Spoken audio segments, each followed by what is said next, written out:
When putting together recipes, it's important not just to understand what flavors go together, but why they go together. So I'm going to go back to a very basic recipe. It's an old recipe. It's easy. It's not that expensive, but it really demonstrates why things go together the way that they do, and how to blend flavors, textures, how to make things look pretty, and all the great things that you need to create your own recipes. La la la la la la la la.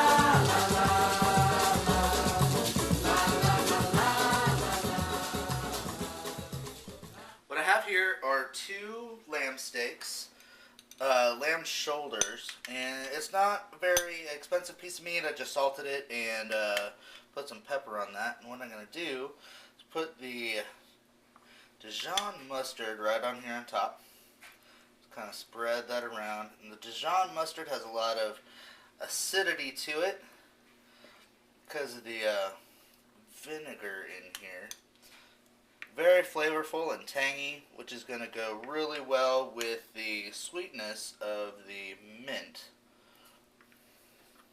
Let's get that all spread on. And on top of that, we're going to sprinkle our breadcrumbs.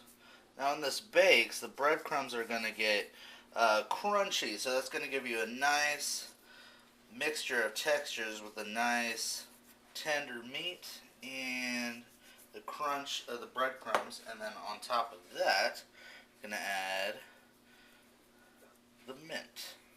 So nice flavor combination, texture combination. And that is ready to go in the oven. I'm going to put this onto our baking dish that has already been preheated in the oven. Now it's going to get the bottom started cooking.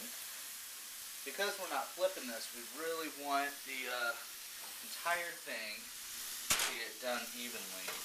So I got this set to 450 degrees, and we're going to leave it there for 10 minutes, and then I'm going to bring the temperature down to 350 and get it cooked all the way through. The sauce is really, really easy. What we're going to do is we have some shallots, a few tablespoons of shallots with a couple tablespoons of beef broth and some salt. And we're going to let this simmer until the shallots get all nice and tender. So it looks like they're about ready. So I'm going to add 3 tablespoons of red wine vinegar and about half a cup of mint. And just let this simmer down until it gets nice and thick. And then we're going to add the rest of our beef broth. That is about ready. It smells fantastic. I'm going to put in the rest of our beef broth. And in there I have mixed in a teaspoon of cornstarch, which is going to give this a nice, thick, kind of velvety texture. And we can get that all going.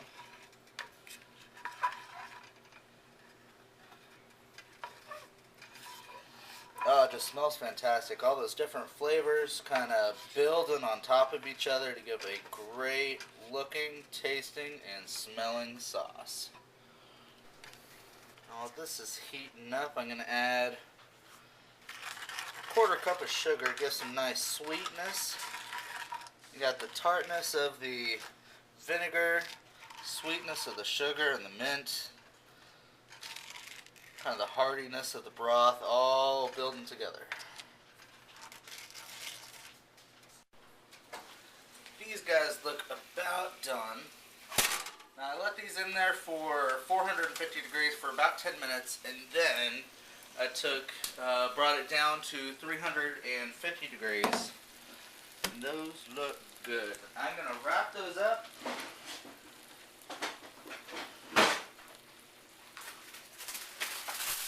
Loosely in some aluminum foil.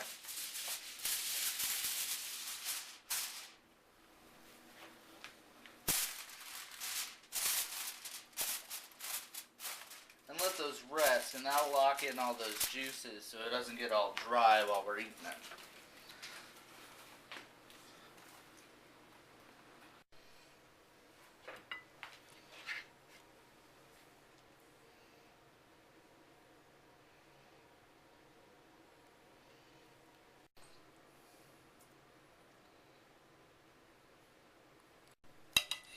And give it a nice little taste test.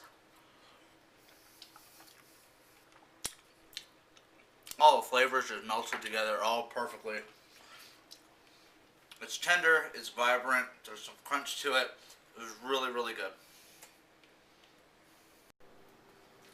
It's important to understand how to balance flavors, not just ingredients that go together, but how to put them together in a cohesive way, which is why I decided to do this recipe. One, it's a classic, and two, it really shows how to balance these flavors. You know, sugar in beef broth, who would have thought of that? But, you know, you add a little acidity, some vinegar, and it works. So, it helps if you have an understanding of theory behind food, but, you know, just be brave. Put stuff together. If you have an idea, try it out. If it doesn't work, then that's what pizza delivery is for. So be brave and try something new and make it work. And let me know how it works out for you. La la la.